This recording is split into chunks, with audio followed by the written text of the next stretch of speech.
Good morning to all of you. Again, my name is Savitri, and it is my fate to follow a mathematician, computer science, and an engineer, and then you have me, a little girl from the South who showed up in an unusual place called Ananda. So how yoga changed my life, I have to ask the question, when I thought of this topic, how has yoga not changed my life? There is no aspect in my life that has not been changed, from the very biggest thing there is, which is a worldview, as they've been talking about, my philosophy, the way I live my life, the way I look at life, down to the very smallest thing.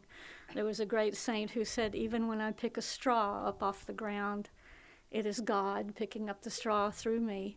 From the littlest thing to the biggest thing, everything has been changed. So my problem in getting ready for this talk this morning is to try to get down to at least one or two things in the way that yoga has changed my life. So actually, one of the things that changed my life is pretty unusual, and that was a yoga posture, just one.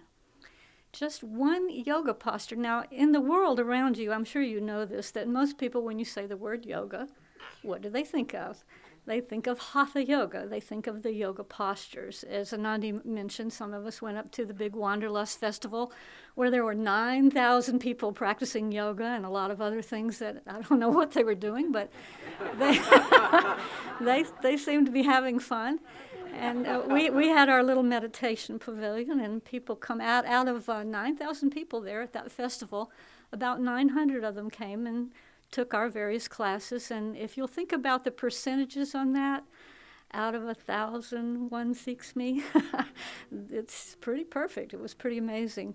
But in the little class I gave there, I was talking about how I know all of you are practicing yoga, and but you're practicing hatha yoga. In case you didn't know that, there's Raja Yoga, which is the harmonious combination of all the yogas with meditation as the supreme guide. And if you're not meditating at the end of your yoga practice, then you're not really practicing yoga. And you should have seen people's faces in this room. It's sort of like, huh? You know. But I have to say that certainly practicing hatha yoga is a definite step in the right direction for many, many, many people. It brings them in the door. And in a funny way, not the way you might think, it kind of brought me in the door also. This was in 1968. I was living in Houston, Texas. I was just out of college. I had a job for an airline. I was flying around the world, having a great time. I was living in an apartment with a girl, a roommate, friend of mine, and we were in what was in those years called the swinging single set. And we were out to have a good time. We were out to have a party. So we decided our house, our little apartment, is going to be party central. And so people were coming and going, and I would go to work and come home. I never knew who was going to be there, what was going to be going on. It was just party, party, party. And that's what was going on. So it was okay for a little while, but then after a while it started to pale a bit, as these things do. And I began searching around, and there wasn't much in Houston, Texas back in those years. But I did my best to go to bookstores and look for things and see what I could find. But one evening I came home from my job, and the party was going on. And I looked around, and I thought, more party. And I looked over, and something unusual was happening, something a little different. And this is where the yoga posture comes in. There was a man whom I'd never met before, which was a common experience in my apartment. There were people just coming and going. And he was over in the corner of my apartment standing on his head. He was standing on his head. And I thought, well, that's unusual behavior.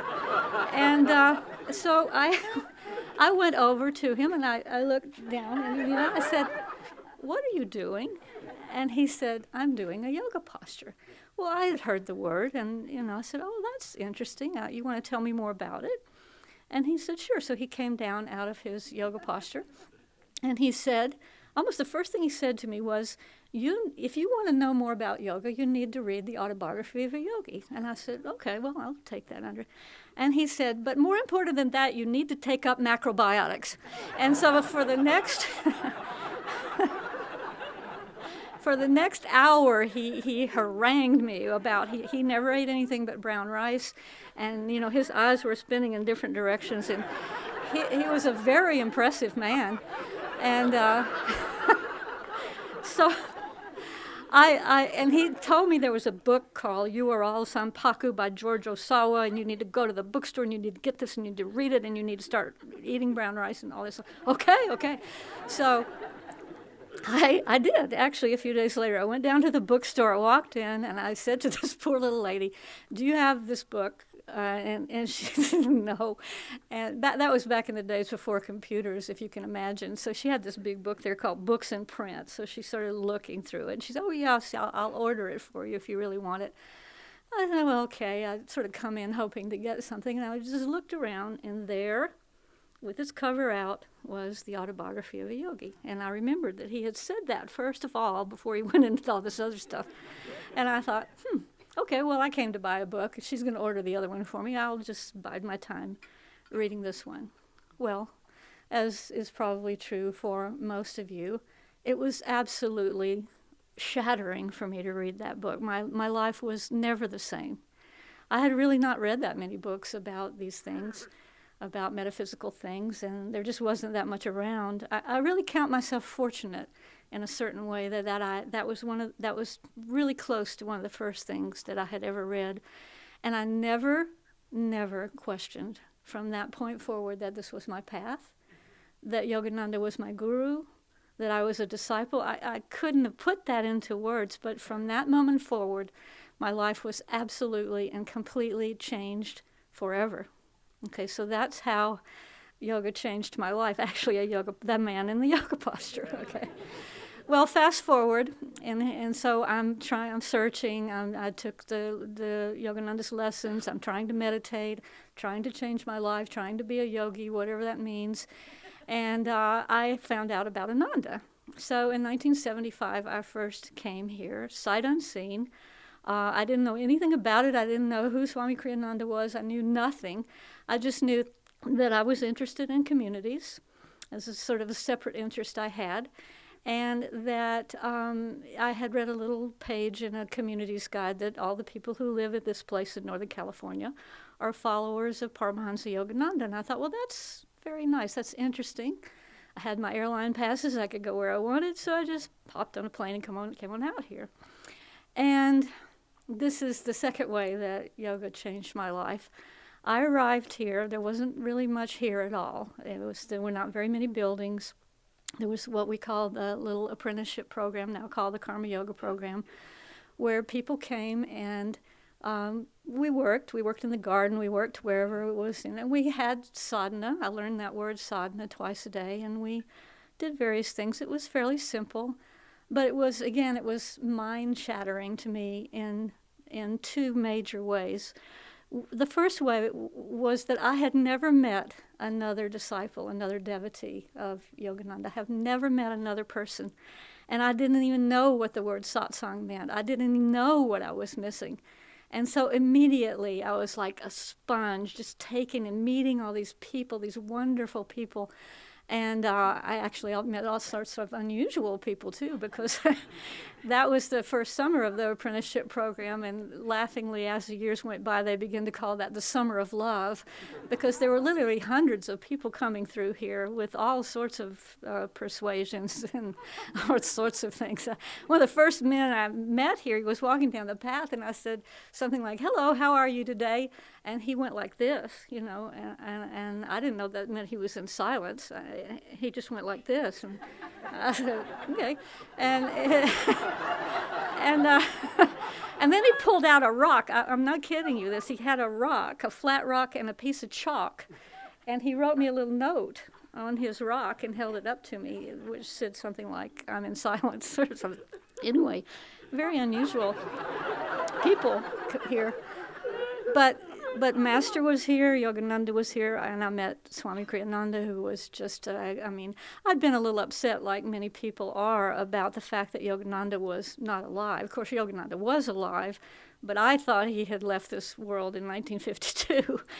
And I got here, and I was a little distressed about that, as people often are. But then I met Swami Kriyananda, and I realized that is the next best thing. That's got to be the next best thing, to be with a living disciple who lives the teachings, who can translate them. He can stand up there and talk to me, and not only can he talk to me, he can, from time to time, tell me how I'm going wrong. So all of these things were incredibly life-changing. But the one thing I wanted to mention here, which was, besides the satsang and the meeting these people, I made friendships here that are still just precious, precious to me in those very first days of being here. But I think it was the second day I was here, down in Apprentice Village, which is where we come off of Tylerfoot Road here. There's nothing there anymore, but that's where it was located then. It was time for lunch, and somebody said, let's do a chant. And I had never heard a chant before. And so we got in a circle, and somebody brought out a harmonium, which I had never seen before. And so sweetly, this little group of people sang, "Thou art my life, thou art my love." Sing. Pranav did this yesterday. Sing it with me just one time. Thou art my life, thou art my love, thou art the sweetness which I do seek.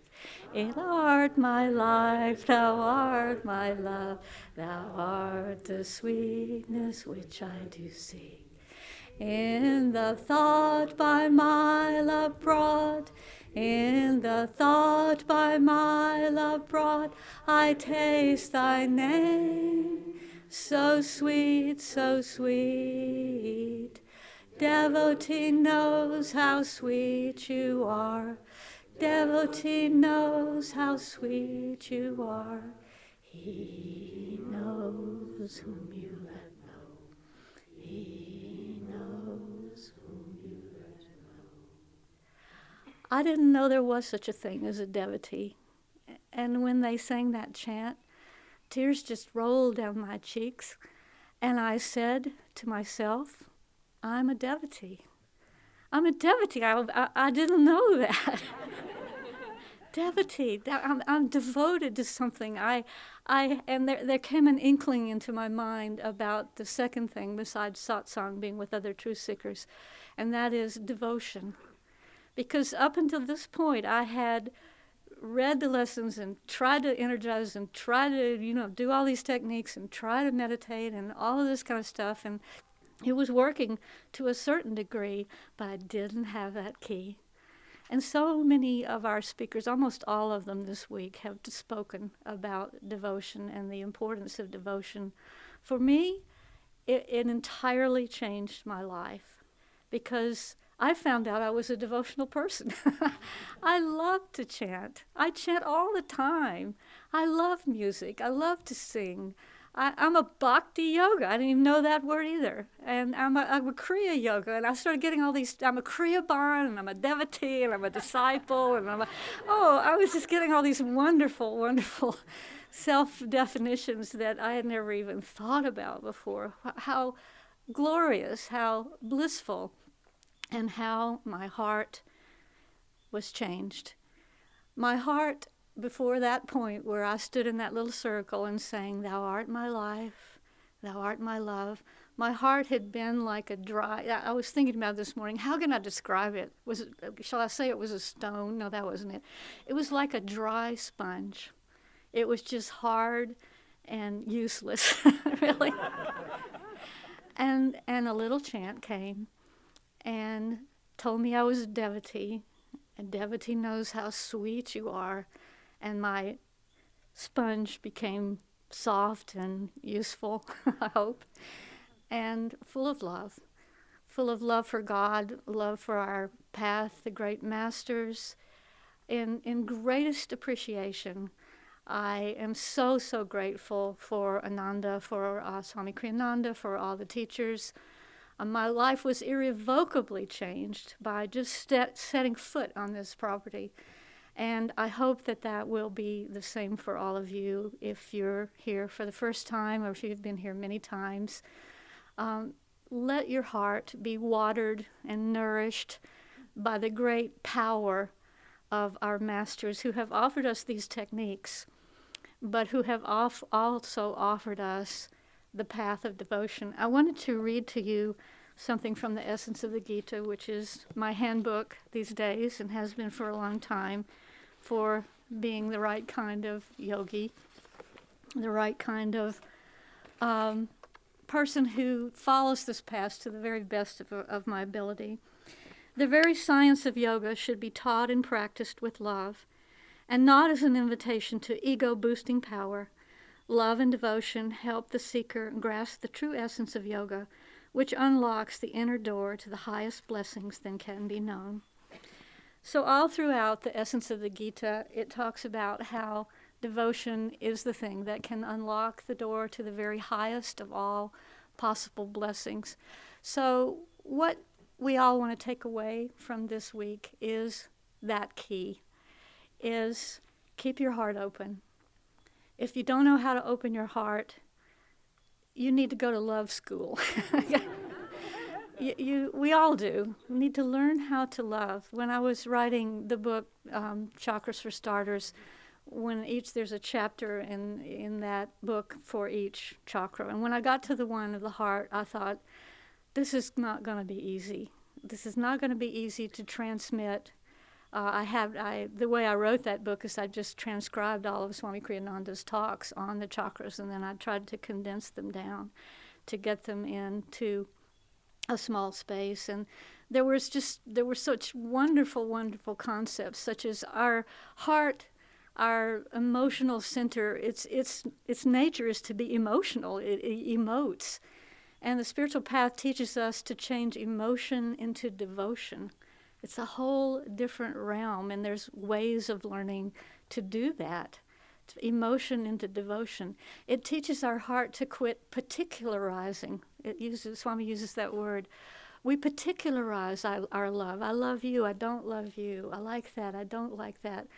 If you could see your heart chakra, what you would see right now would be cords and strings, and as Swami says, sometimes even cables coming out, attaching to things of this world, the likes and dislikes.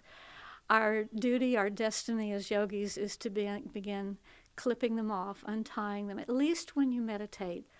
Swami tells us when you sit to meditate, let go of everything. Let go of all your desires and attachments. They'll be there like your shoes waiting outside the temple. They'll be waiting for you when you come out of your meditation.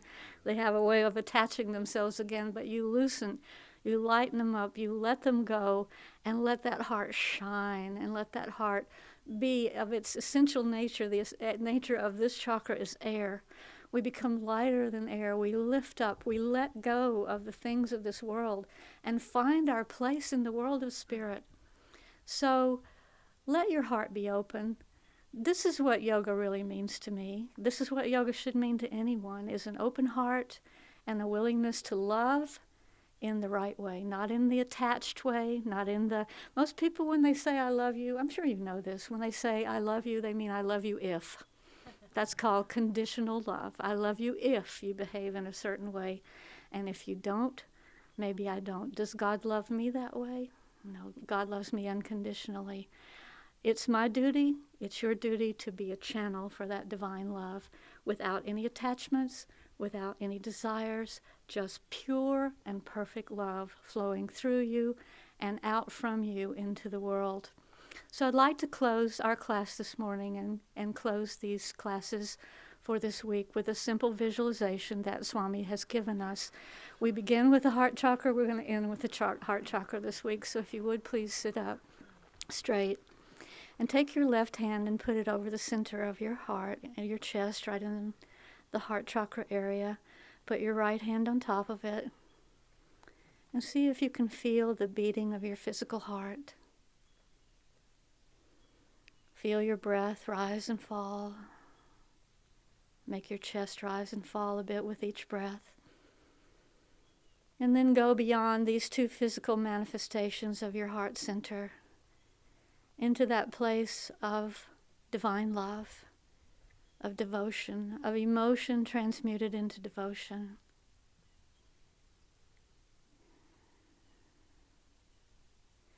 The beautiful chant, door of my heart, open wide I keep for thee.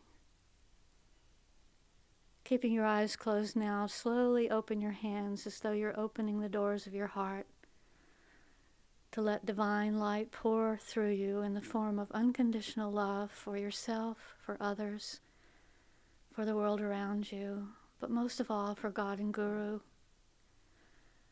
Place your hands in your lap, but keep your heart uplifted and open. And imagine now the many strings and cords and cables that come out from our heart, attaching themselves to hundreds and hundreds of likes and dislikes. But just for these few minutes, let them go. Swami sometimes tells us to not even think about what the things are, but imagine they're like little children's balloons, red and orange and yellow and green and purple, helium balloons, and as you cut them off or let them go, they rise up into the sky, and they go so high that they disappear. What does this have to do with me? What does this have to do with me? I am not my attachments and desires. I am a free soul. And then as the heart becomes lightened, it too is like a balloon, a big hot air balloon, and all the cables that hold it to this earth are let go, and the heart begins to rise up the spine to the spiritual eye, and all emotion becomes devotion, and all desires become transformed into the desire for one thing and alone. And that's pure love, pure bliss, the bliss of the soul.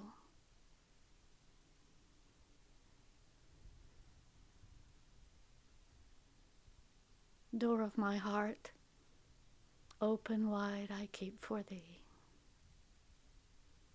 Om, peace.